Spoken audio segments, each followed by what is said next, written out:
Buenas noches con todos.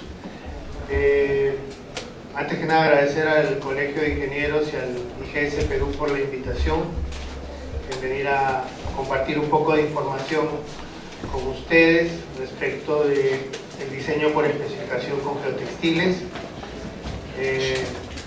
Estoy un poquito oxidado, hace 8 años me mandaron un escritorio de gerente de una planta, entonces hace un rato que no doy conferencias. Al principio era muy seguido dar conferencias, entonces me ha tocado desempolvar un poco el PowerPoint, no sé, pues versión 1990 versus la del 2013. La idea es un poco comentarles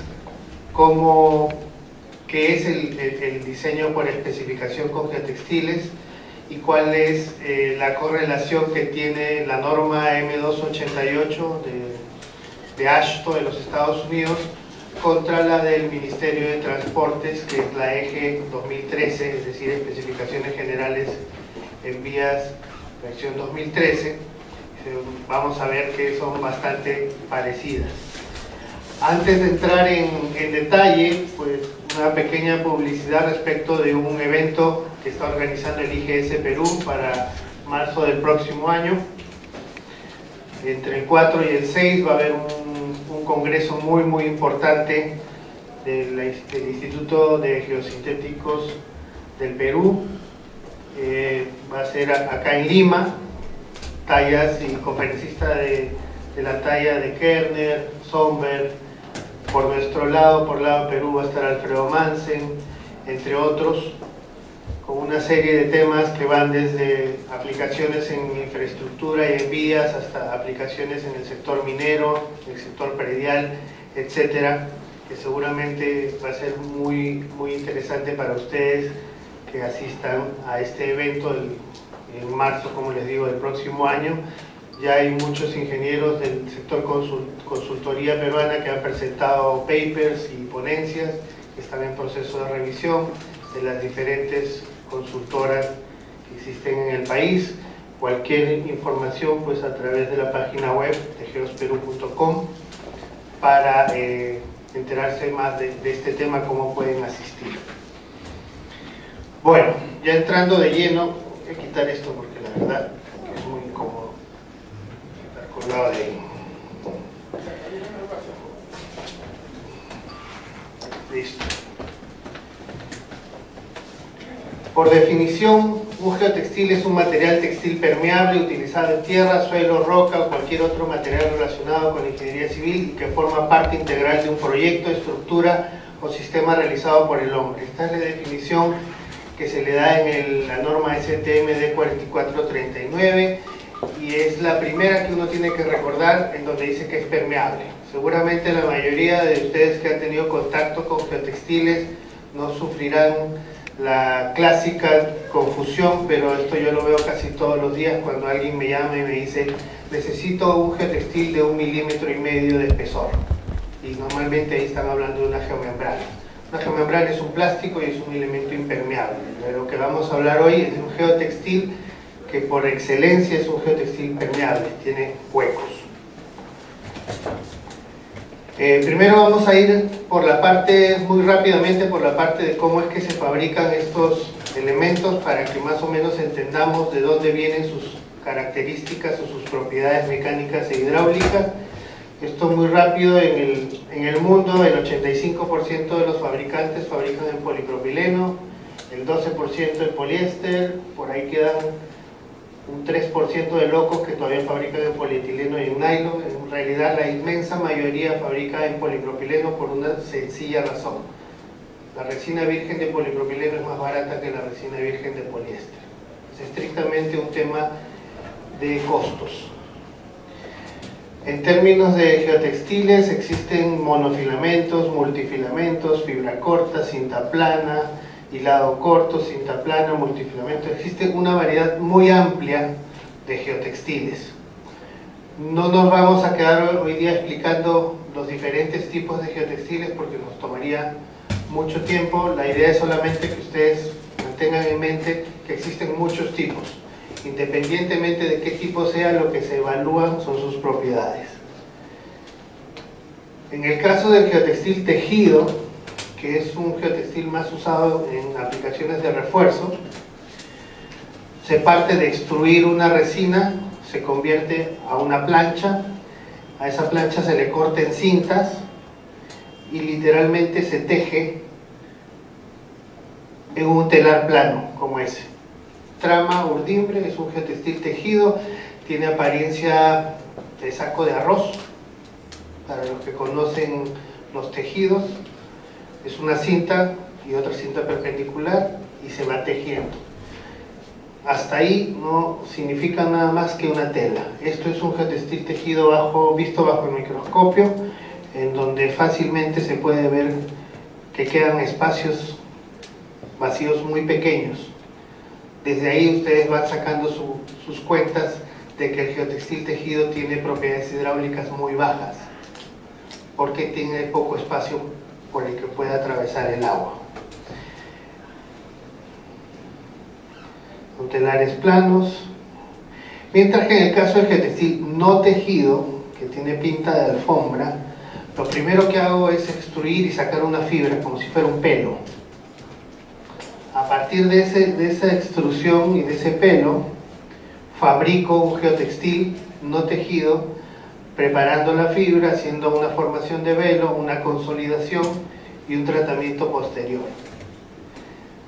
¿Qué es lo que quiero con todo esto? Básicamente indicar esto. Este es un geotextil no tejido visto bajo el microscopio, bastante diferente del otro, ¿no?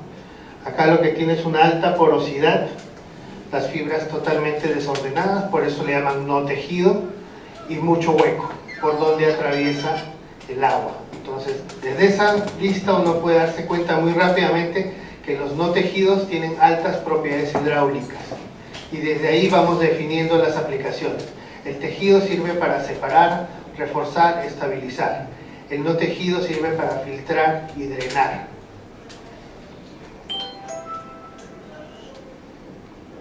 Estas son las máquinas, hay detector de metales en los geotextiles no tejidos, básicamente cuando se usan para protección de geomembrana. Son los velos que se han formado y la confección ya del geotextil en sí. Esto lo paso muy rápido porque básicamente en esto lo que yo quiero es que ustedes simplemente de esas primeras diapositivas distingamos qué es un tejido y qué es un no tejido.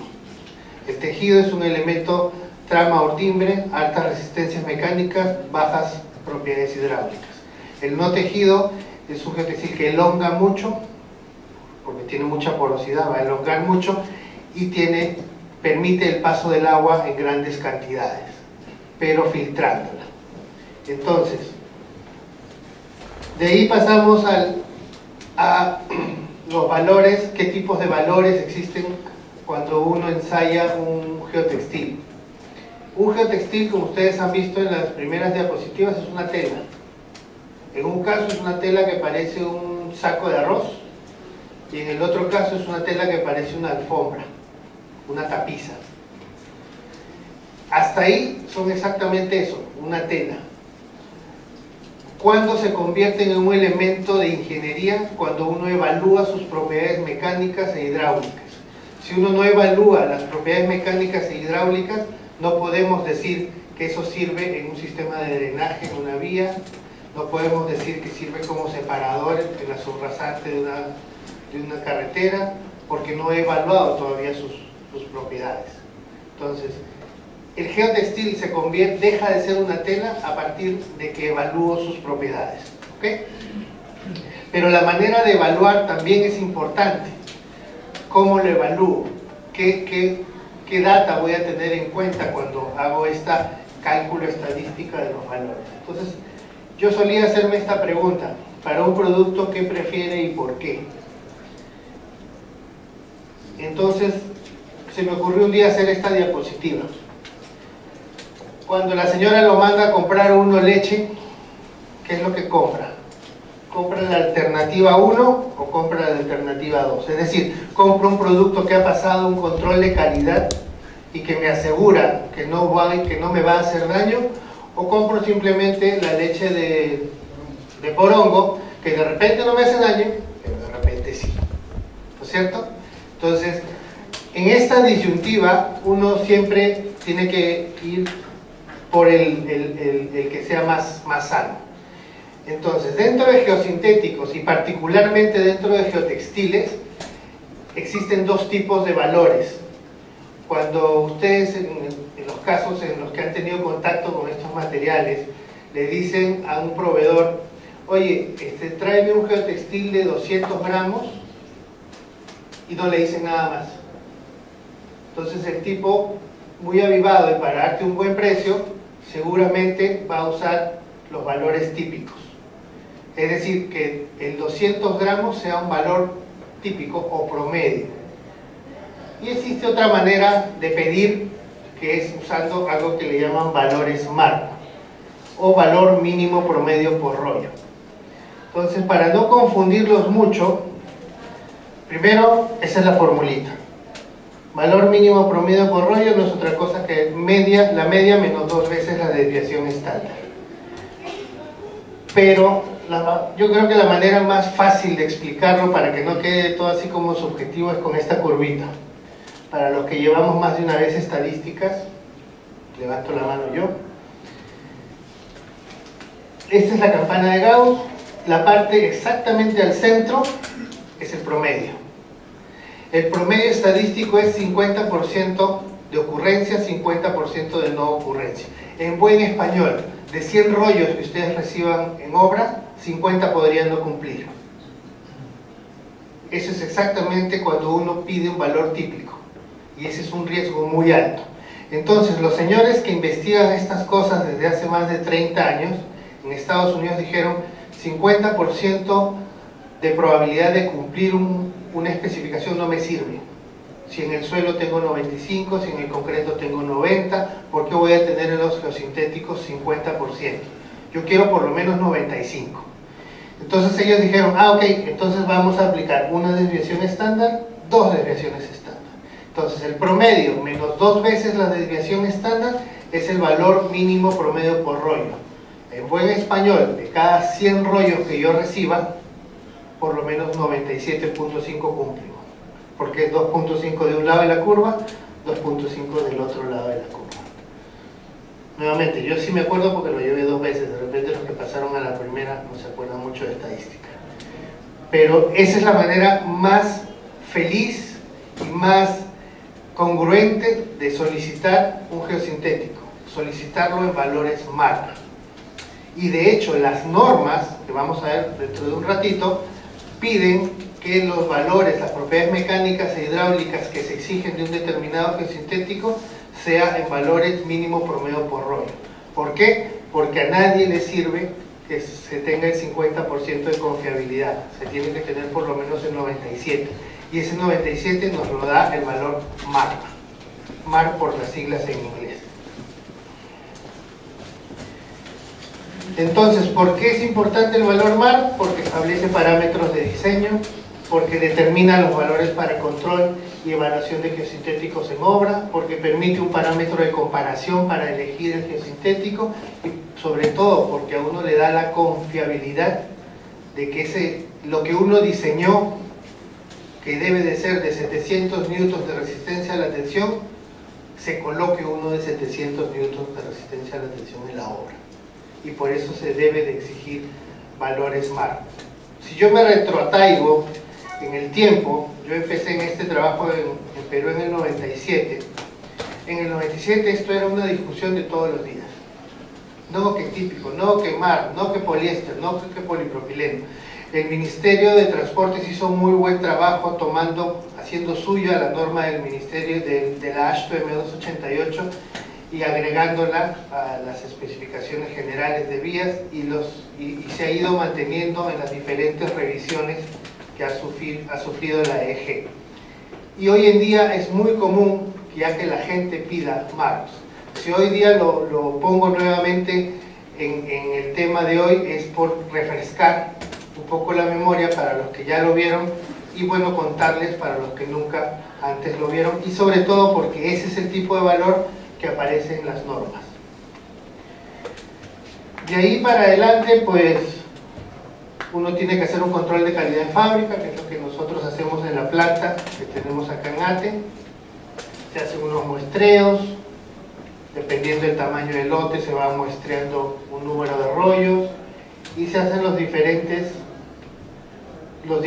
ensayos que se tienen en términos de propiedades mecánicas, resistencia a la tensión, en método GRAP, en tira ancha, el estallido, la resistencia al funcionamiento, el rasgado trapezoidal, las propiedades hidráulicas que son el tamaño de abertura aparente, la permitividad, la tasa de flujo, permeabilidades y espesores, etc.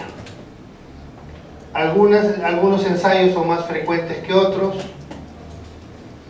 También es parte del manual de control de calidad que se tiene. En obra es muy recomendable también muestrear cada cantidad de rollos que uno recibe en obra y mandar a hacer ensayos. Lastimosamente en el Perú no tenemos un laboratorio implementado, o sea, en el caso del fabricante lo tenemos, pero en el caso de un laboratorio independiente que uno quisiera ir a hacer ensayos, qué sé yo, en la UNI, en la Católica, no se tienen implementados estos ensayos todavía, pero en algunos proyectos, sobre todo en proyectos grandes, se pide muestreo en obra y se manda a ensayar normalmente a laboratorios fuera del país. La frecuencia en el caso de obra es mucho menor, también hay una STM que aplica cada cuánto voy a muestrear.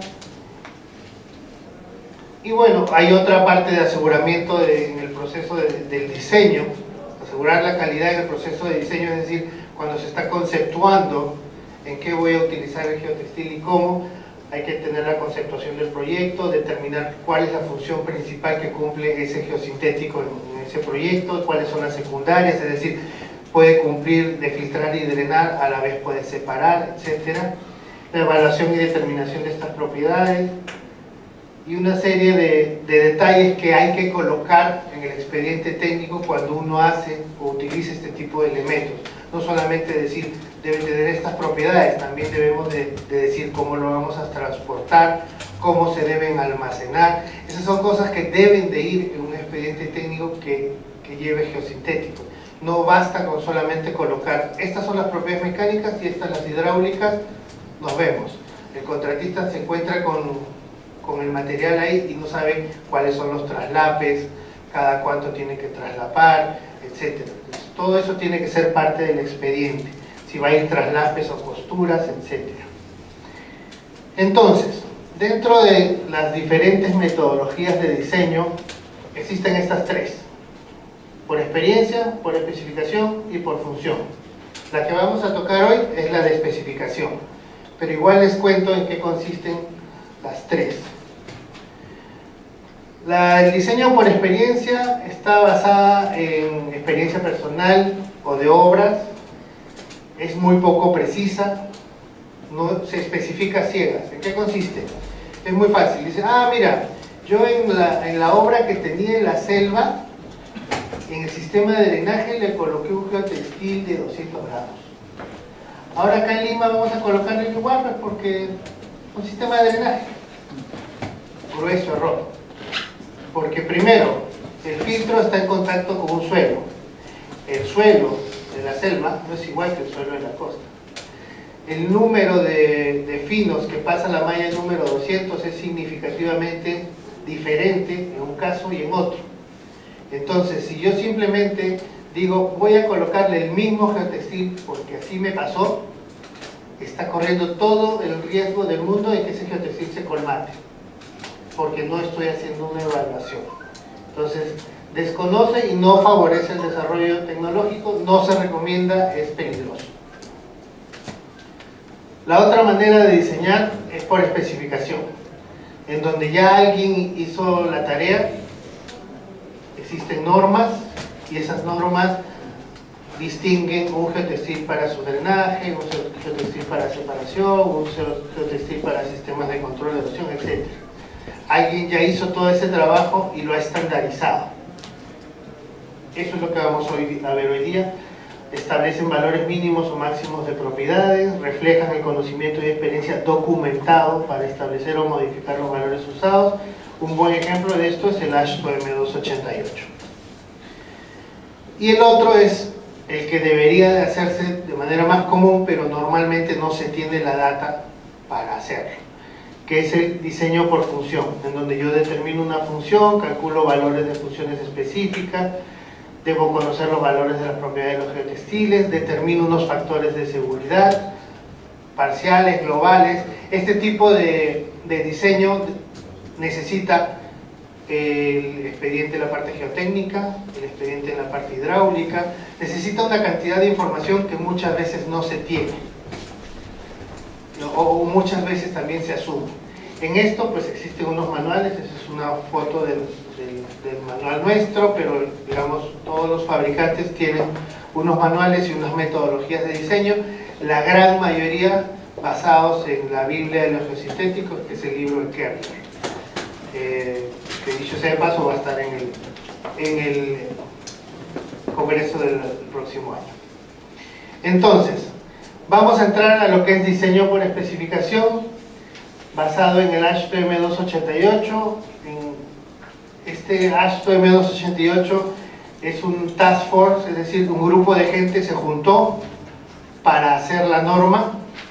En ese grupo de gente estaba la AASHTO, estaba la Asociación de Contratistas, estaban las asociaciones de constructores de carreteras, cuya finalidad era recomendar una serie de valores mínimos, unificando los diferentes criterios existentes, además de normalizar el suministro y colocación de geotextiles para las diferentes aplicaciones.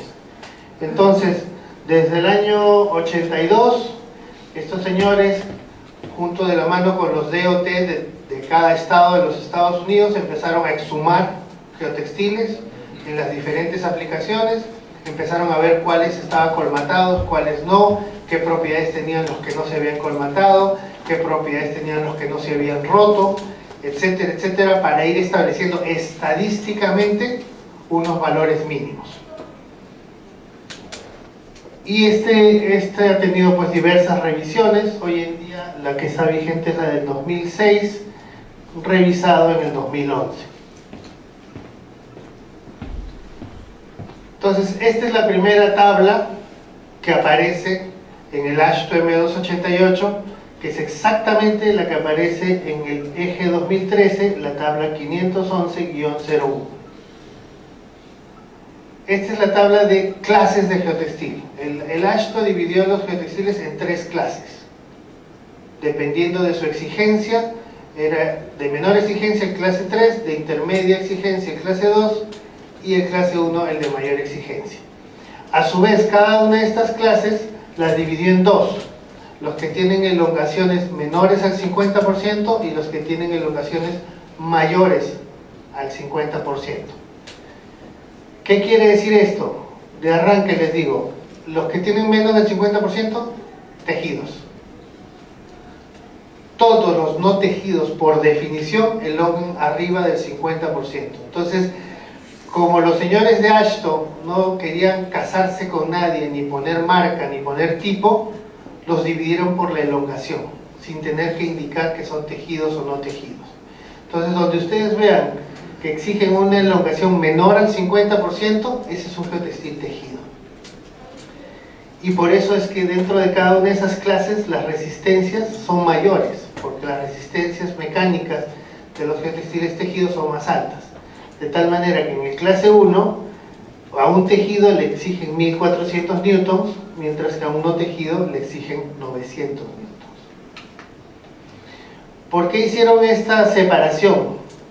Y solamente la restringieron a la resistencia a la tensión, a la resistencia al rasgado trapezoidal, al punzonado, básicamente esas. Y hay una que es muy interesante, que es esta de acá, que es la resistencia a la costura. Ahí yo sí me quiero detener un rato y un poco refrescarles la memoria a los que ya han tenido algo que ver con este tipo de especificación.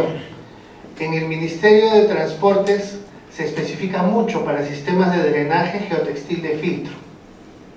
Mucho, es muy común. Uno agarra un expediente cualquiera de una vía y en el sistema de subdrenaje aparece un filtro de geotextil, ¿no?, en una zanja y a veces hasta con su tubería perforada, ¿no es cierto? Entonces, pero agarran y copian directamente tal cual aparece en el expediente, copian resistencia a la costura. Les pido el favor, si se trata de sistemas de drenaje o de cualquier otra aplicación donde no se ha tenido en cuenta coser en obra, no coloquen esa especificación. Ese renglón que dice resistencia a la costura, no lo coloquen, porque ¿qué va a pasar? Que lo colocan como una exigencia y al momento que ya están instalando viene el cliente, contratista, y te dice: oye, no me has puesto el valor de la resistencia a la costura en el certificado de calidad, es que no te lo puedo poner, porque esa resistencia a la costura es cuando tú coses en obra. Entonces tienes que coser en obra, sacar un cupón y ensayar. Y normalmente lo que estás evaluando es la operatividad del que cose, la eficiencia del cosedor. Entonces no te puedo poner algo cuando tú lo que vas a hacer en la vida real no vas a coser. Normalmente traslapan 30 centímetros, ponen unas piedras y rellenan. A lo más le hacen unas costuras así temporales mientras están rellenando. Entonces eso es muy importante, de no hacer copia y pega, de tener claro cuándo se aplica y cuándo no se aplica. Ese renglón solo se aplica si ustedes van a hacer costura en obra. Si no va a haber costura en obra, si lo que va a haber es traslape, por favor sáquenlo de ahí, porque lo meten en un serio problema al contratista y al supervisor, porque el supervisor necesita el papelito que diga: oye, ¿dónde está mi papelito que dice que da el 90% de la costura, que da 810 newtons en un clase 1? Sin ese papelito no te pago. Y la verdad es que no se lo pueden dar.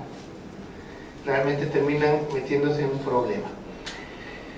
Entonces, en clase 1, clase 2 y clase 3, hasta hace poco a eso le llamaban clases de supervivencia.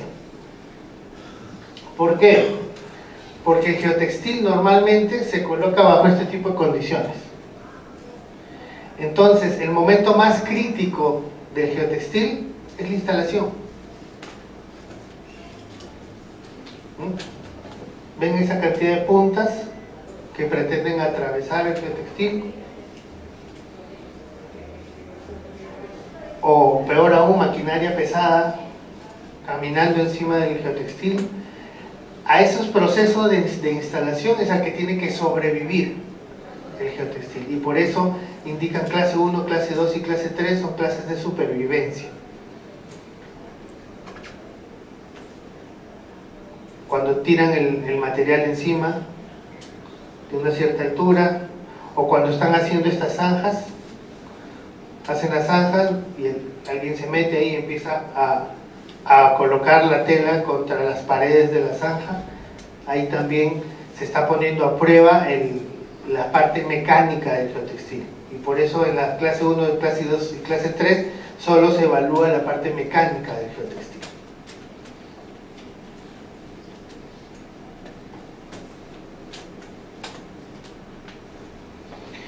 A partir de la tabla 2, lo que hace la norma es referenciar respecto de la primera tabla.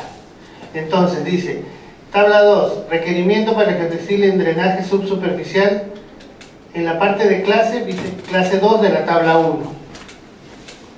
Entonces acá ya te está diciendo que la clase de este geotextil en la parte mecánica debe ser esta. Clase 2, no tejido más del 50%, debe ser 700 newtons en grab, 250 en rasgado y 1375 en punzonado.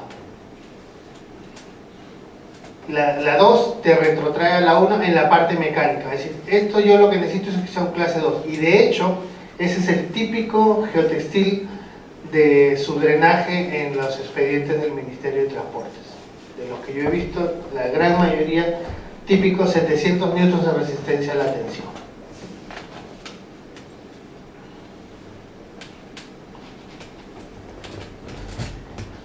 Y a su vez es fusilado, es igualito en el eje 2013, la tabla 511-02 es tal cual aparece ahí.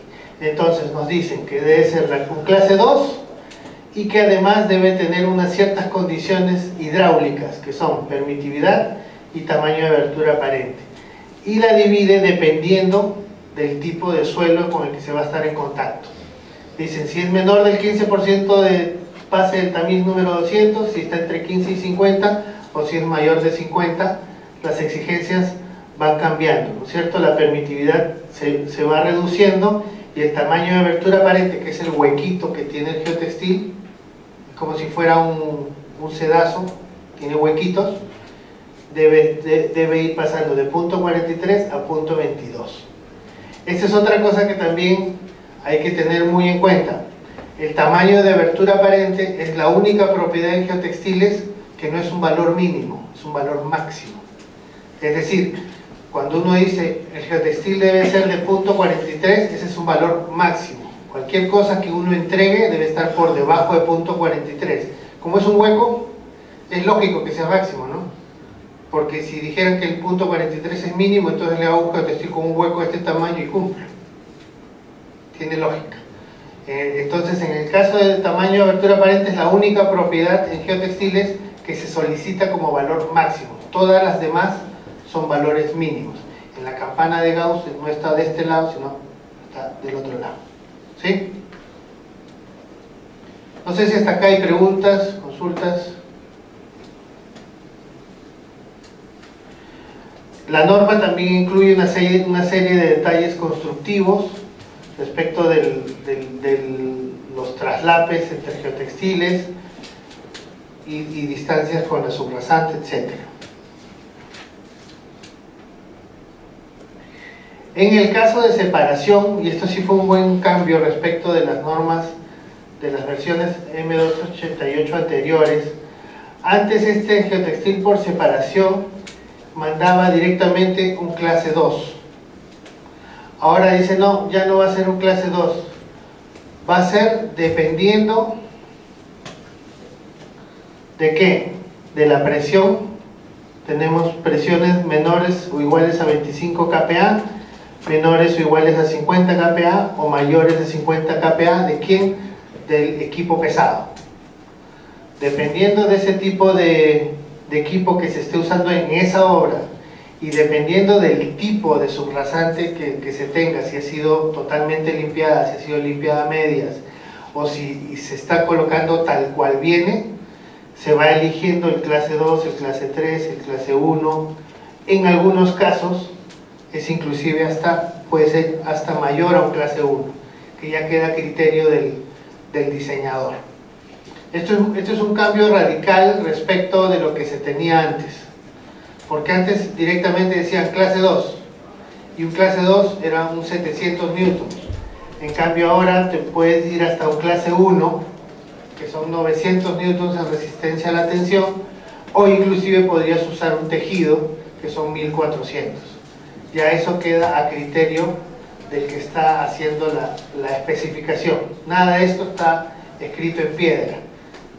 Necesariamente tiene que haber un criterio de parte del que está escogiendo los valores. Y como pueden ver, la permitividad es muy bajita, la que piden, y el tamaño de abertura aparente es muy grande. Esto quiere decir que esta función de geotextil de separación lo dejan abierto, muy abierto, a que sea o un tejido o un no tejido, dependiendo de las condiciones de la obra. Yo tranquilamente elegiría un geotextil tejido porque al ser trama urdimbre tiene mucho menor elongación y empieza a trabajar mucho antes cuando se le empieza a exigir o cuando el suelo se empieza a deformar. Entonces, por eso es que la parte hidráulica es bien poco exigente. Se lo puede cumplir realmente casi cualquier geotextil. Una de las condiciones que explica el AASHTO cuando voy a elegir un elemento como separador es esa: que el CBR de la subrasante esté entre 3 y 10. Si está entre 3 y 10, de cajón, geotextil de separación. Si es menor de 3, ya estamos hablando de refuerzo. pero para temas de separación es estrictamente entre 3 y 10. Arriba de 10 seguramente no necesitas ningún tipo de separador.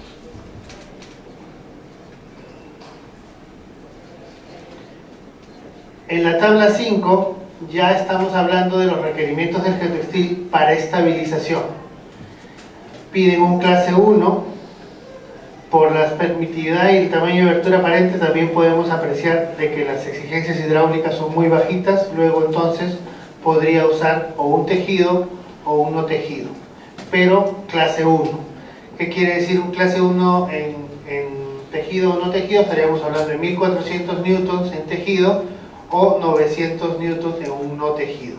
Cualquiera de los dos cumple la norma M288 y a su vez la tabla 511-05 del Ministerio de Transportes.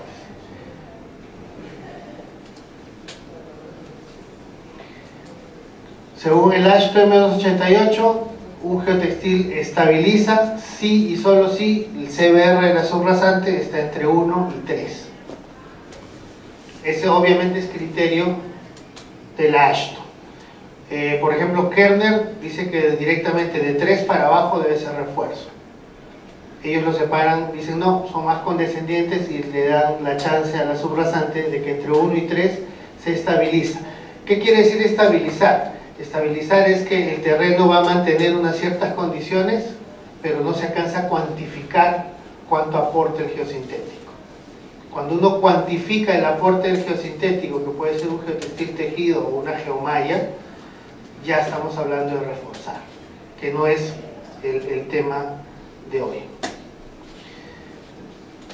La AASHTO M288 dice que cualquier cosa por debajo de 1% de CBR implica refuerzo, y en refuerzo, subrayo y en negrita, no existe diseño por especificación. En refuerzo hay que hacer diseño por función, y ahí sí hay que tener todas las características del proyecto en particular para hacer un diseño por refuerzo. Ahí no aplica ni la tabla, ni la clase 1, ni la clase 2. Si el CBR es menor de 1%, señores, diseño por especificación salió de la discusión, tienen que diseñar por función. ¿Okay?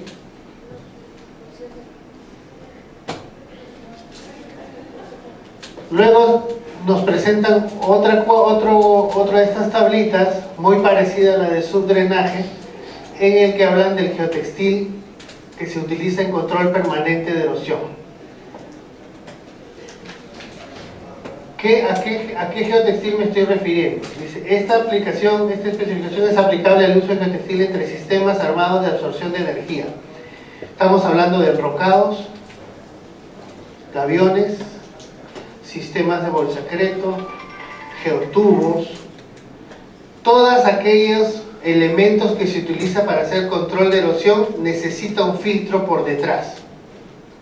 Ese filtro es el que está expresado en esta tabla, que es un clase 2 o un clase 1 dependiendo del tipo de geotextil, que divide el suelo de subrasante en 3 tipos de condiciones. Si es menor del 15% en PASE 200, si es entre 15 y 50 o si es mayor de 50, varían las propiedades hidráulicas. ¿Por qué varían las propiedades hidráulicas?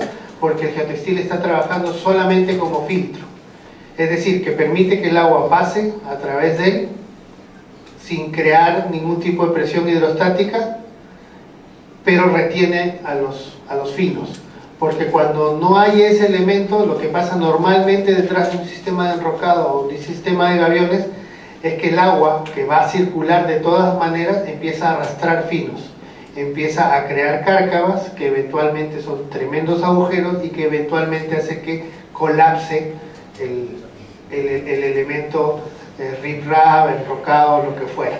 Entonces, y también es muy común hoy en día, no lo era cuando yo empecé, ver estos filtros en los sistemas de gaviones, de enrocados, en geotubos. He visto yo geotubos en la selva que se han colocado también con su sistema de filtro por detrás.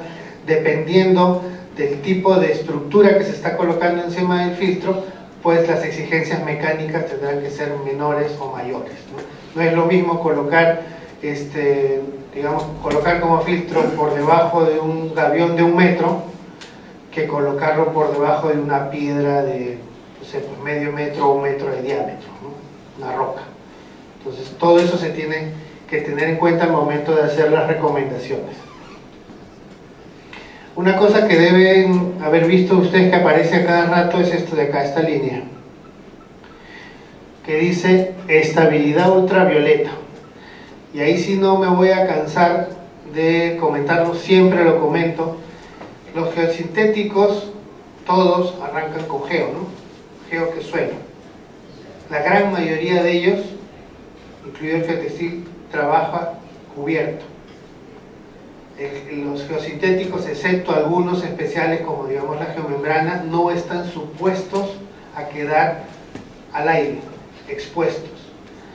Estos polímeros se degradan por acción UV. Entonces, cuando la norma habla de que debe tener una resistencia UV del 50% después de 500 horas de exposición, de lo único que está hablando es del tiempo que el geosintético va a estar expuesto al sol mientras se instala. Una vez que se instala, queda a salvo porque no lo van a tocar los rayos UV. Pero a mí, más de una vez me han venido a decir, óyeme, y entonces si le ponemos un protector UV al geotextil, ¿tú me firmas una garantía de 5 años expuesto? Y yo, no hay manera. ¿Y saben por qué? Uno, porque yo sé que se va a degradar.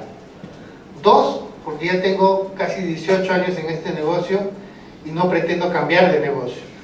Entonces, si yo le firmo una garantía que luego me va a llevar a la cárcel, porque a mí sí me va a encontrar, mientras que el otro que le firmó seguramente va a desaparecer al año. Pero eso sí hay que tener muy en cuenta, señores. La única aplicación en la que un geotextil queda expuesto es una aplicación temporal que se llama defensas de arcilla, que lo vamos a ver ahorita, y que es solamente por un par de meses. Después, en todas las demás aplicaciones, el geotextil está supuesto a quedar enterrado, sea que quede debajo del suelo, sea que quede debajo de roca, sea que quede debajo de una vegetación, sea que quede debajo de una geomembrana o lo que fuera. Está supuesto a quedar enterrado. Para eso fue diseñado y por eso es que el geo de suelo está por delante en casi todos los geosintéticos, ¿sí? Y la propiedad que aparece ahí es solamente por 500 horas. Dividan 500 horas entre un promedio de 12 o 16 horas diarias de exposición y les da alrededor de un mes. Y lo que está diciendo ahí es que al mes pierde el 50% de su propiedad mecánica. Eso es lo que dice esa propiedad. Entonces, mucho ojo, mucho ojo. En minería, por ejemplo, piden 70% y se cumple, pero también son las mismas 500 horas. No son 500 días, son 500 horas. ¿Ok? Ojo con eso. En el caso de estos geotextiles que se usan como filtro de sistemas enrocados, pues hay que tener muy en cuenta los traslapes, la manera de colocar, en qué sentido va el río, etcétera, para hacer una correcta instalación. No sé si normalmente se les deja a ustedes la presentación. De todas maneras, ustedes van a tener mi correo al final, los que lo soliciten. Lo digo porque estoy pasando, son muchas diapositivas, estoy pasando un poco rápido y de repente no alcancen a apuntar, pero yo no tengo ningún problema en darles copia de esta presentación. Esto es lo que les comentaba, las famosas defensas de arcilla. Primero les muestro el diagrama para que sepan de qué estamos hablando. Básicamente es unos postes colocados cada distancia al que yo le voy a colocar una tela, un geotextil, normalmente un geotextil tejido. ¿Para qué? En épocas de lluvia, y esto se usa muchísimo, pero es muchísimo en Yanacocha, en épocas de lluvia se colocan estas defensas en las laderas del cerro.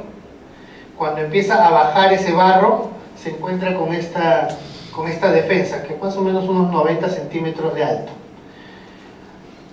Se topa con esto, el agua empieza a atravesar al geotextil, porque es poroso el geotextil, y lo que se va asentándose la arcilla. Por eso le llaman defensas de arcilla. el geotextil va a desaparecer con el tiempo porque se degrada, y lo que uno tiene en la vida real son una suerte de andenes hechas a partir de ese desplazamiento de lodos.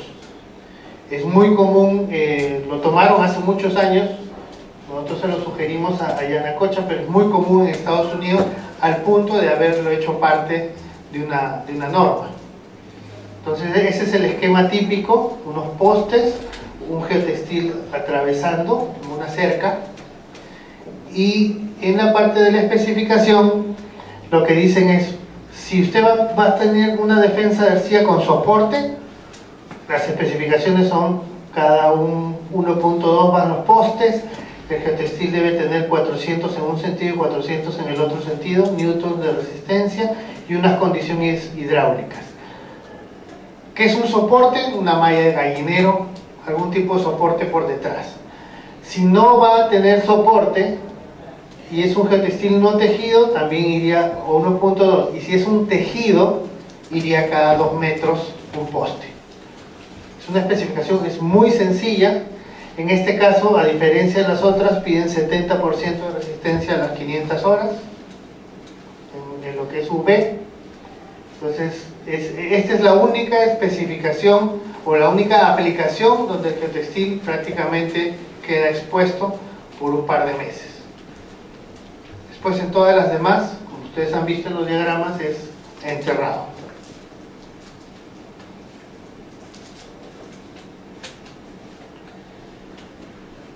Esta especificación es aplicable al uso del geotextil como interceptor vertical permeable diseñado para remover los sólidos suspendidos del flujo de agua que viene de arriba del terreno. Toda la lógica del mundo. La función de una barrera temporal, ahí hay que subrayar, es temporal, contra sedimentos es filtrar y permitir el asentamiento de las partículas de suelo del agua cargado con sedimentos. El propósito es prevenir que el suelo erosionado sea transportado fuera del sitio de construcción por derramamiento de agua. Básicamente estamos estabilizando una ladera a partir de quitarle el agua al lodo. Eso es lo que se hace. La última tabla que tiene el M288 y que también repite especificaciones generales 2013 en la tabla 511-08 es la de un geotextil utilizado en repavimentación. Yo me imagino que más de uno de ustedes tiene que haber visto en Lima, por ejemplo, se ha hecho en la avenida Arenales, se ha hecho en la avenida Canadá, se ha hecho en la avenida La Marina, rehabilitación de vías por recapeo, vías que están agrietadas por uso, por tiempo de uso. Normalmente uno viene y le coloca una pulgada y media de asfalto encima, ¿no es cierto?, compactas. Chao. A los 6 meses las grietas se reflejan exactamente donde estaban las anteriores. Es lo que normalmente pasa. Entonces alguien se inventó colocar un elemento entre el pavimento antiguo y el nuevo, un elemento llamado geotextil no tejido, que rompiera esa cadena de calco y que le diera un cierto módulo alargando la vida útil de esa vía rehabilitada. En eso consiste. Entonces, en ese tipo de aplicación también hay una exigencia mínima. La exigencia mínima es que la resistencia sea de 450 newtons, una elongación mayor al 50%, luego entonces es un no tejido, una exigencia de peso. En ninguna de las anteriores pidieron gramos por metro cuadrado. ¿Y por qué pide 140 gramos por metro cuadrado? Porque ellos han calculado que ese es el tipo de masa de geotextil que es capaz de albergar una cantidad de liga. Porque este geotextil le voy a cerrar todos los huecos, lo voy a volver impermeable, saturándolo de asfalto líquido, de una emulsión, en algunos casos de RC250, etcétera, las emulsiones que estén especificadas, o de la liga que está especificada, pero que alcanza a albergarse en esos 140 gramos. ¿Cuánto va a albergar? Va a albergar la cantidad necesaria para saturar el geotextil y un tanto más para que la parte de arriba que estoy recapeando quede pegado al antiguo pavimento. Punto de fusión, 150 grados, que es el típico punto de fusión de un polipropileno. Durante muchos años, cuando yo empecé a trabajar en esto, todo el mundo decía, tiene que ser poliéster. ¿Y por qué tiene que ser poliéster? Ah, porque el poliéster aguanta 260 grados. ¿Y yo cuándo compacto asfalto a 260 grados? Eso no existe. Pero era, no, yo con eso estoy más seguro. Pero si ni siquiera compactas a 150. Es más, tienes que esperar a que baje hasta 80 y tantos para poder compactar. Si no, es un corcho, ¿no? Aplastas acá y se levanta en el otro lado. Entonces, muy interesante esta aplicación. En el Perú se han hecho muchos proyectos. Extrañamente yo me encontré muchos proyectos en el lado sur de Perú, en Puno, Ilave, Juliaca. Se hicieron hace muchos años, se hicieron muchas rehabilitaciones de vías usando geotextil. Entonces es muy sencilla, la especificación es muy sencilla. El truco está en eso que aparece ahí que dice retención asfáltica STMD 6140 y dicen nota 2 y 3. Y es que ese dato lo tiene que dar el fabricante. El fabricante le tiene que decir al contratista, ojo, mi material se satura con 1.1 litros por metro cuadrado. Y eso es lo que le tienes que echar para que funcione. Yo tuve la oportunidad de ver en la Avenida Canadá, le echaron de menos y la carpeta se recogió en ciertas partes. Porque no se pega, pues, porque no tiene suficiente liga. Entonces, la rehabilitación de vías con geotextiles es una aplicación muy usada. De hecho, en Estados Unidos es más usada que en sistemas de subdrenaje. La cantidad de millones de metros cuadrados de geotextil por aplicación es mayor en Estados Unidos por rehabilitación de vías que por otro tipo de aplicaciones, pero depende mucho del instalador. Si el instalador tiene experiencia, si el instalador sabe cuánto es lo que tiene que echar, si el instalador tiene una metodología tal que estiras la tela mientras vas colocando la liga y tienes un buen rendimiento diario, entonces vale la pena. Si el instalador se dedica a ponerlo mal, salen arrugas, no pega bien, es un desastre. Entonces, en esto existe la norma, pero también existen muchas buenas experiencias, algunas también bastante malas. Entonces, ojo con esta tabla. No sé si hasta acá tienen preguntas.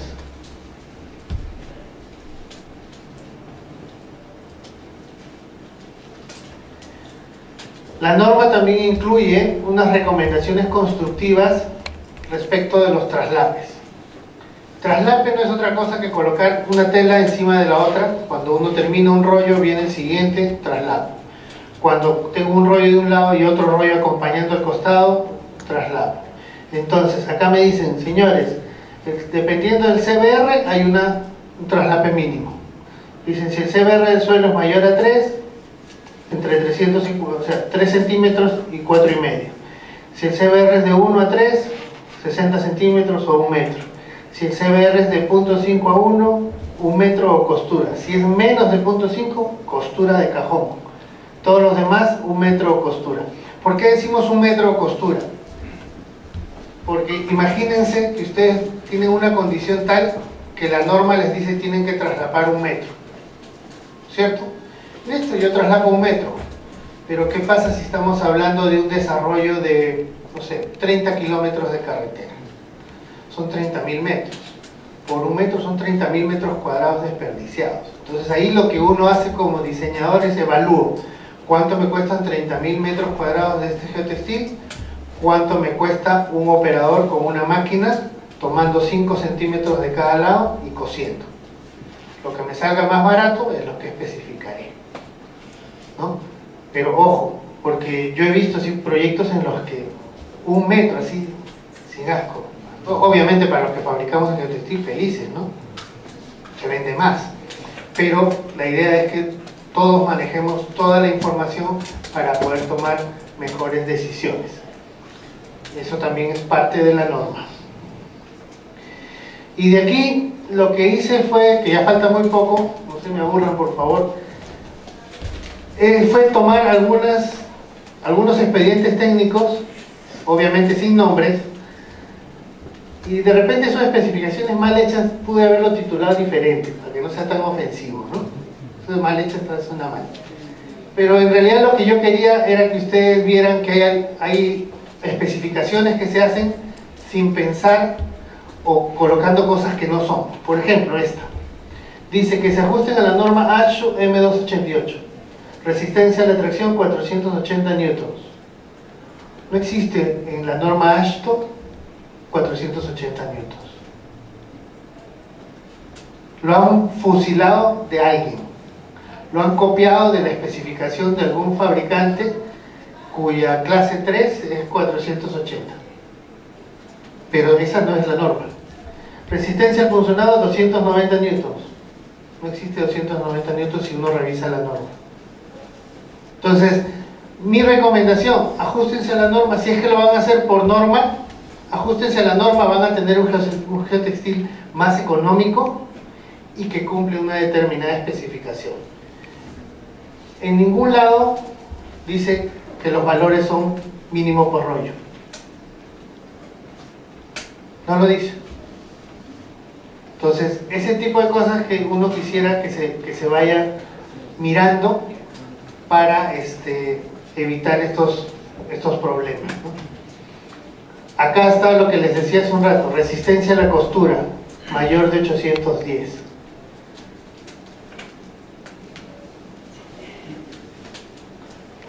Esa línea que dice resistencia a la costura no debería estar, porque esto es un geotextil para subdrenaje. Nadie va a coser, porque no van a coser, y van a obligar, lo que les decía hace un rato, a que el supervisor le pida al contratista y el contratista a su vez le pida al proveedor un papel que miente, un papel que dice que se hizo un ensayo de la costura, cuando no se hizo y no se puede hacer porque en la obra no se cosió, ni se va a coser. Entonces, mucho ojo cuando se colocan cosas que en la vida real no se van a dar.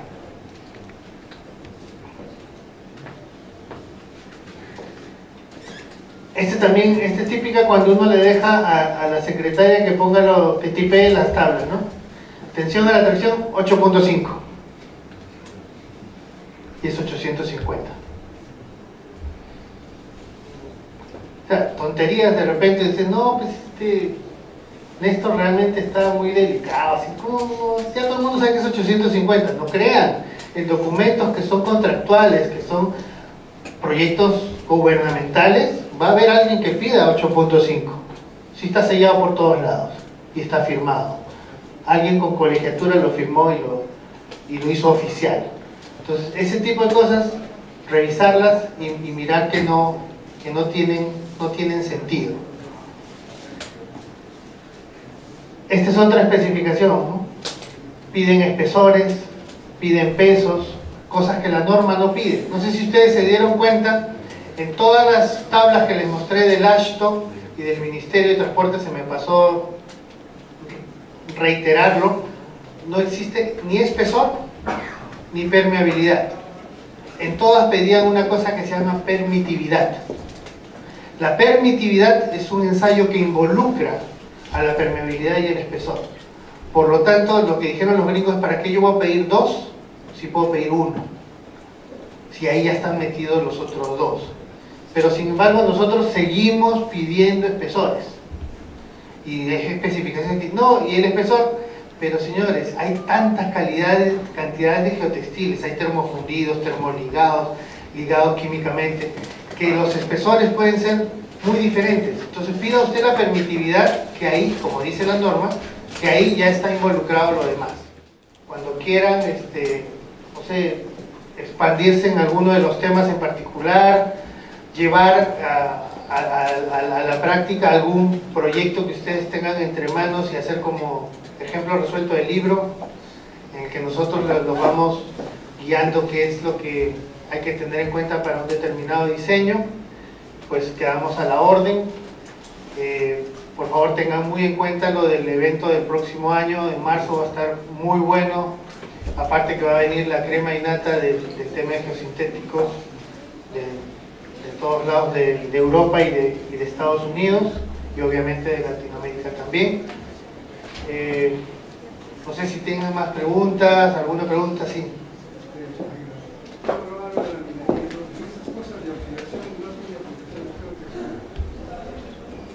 En minería, el geotextil, nosotros los negocios que hemos hecho en minería básicamente son geotextil como protección de geomembrana, es decir, va por debajo de la membrana, no queda expuesto, y una aplicación muy alta también es en los caminos, a nivel de subrasante, como vías no pavimentadas, ¿no?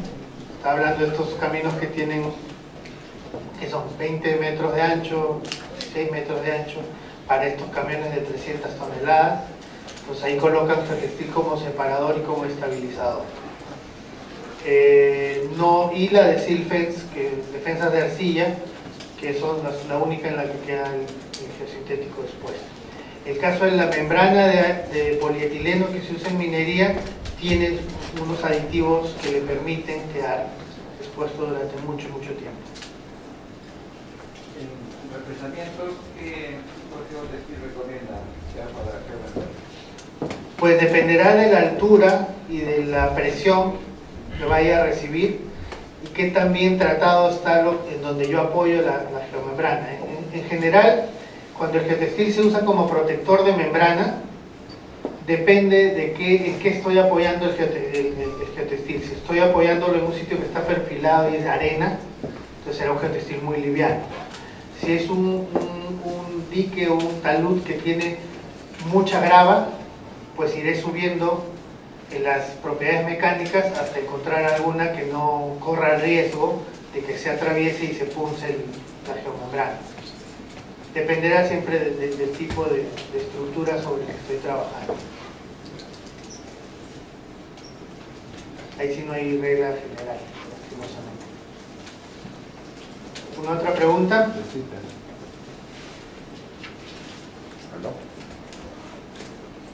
Bueno, en todo caso creo que hay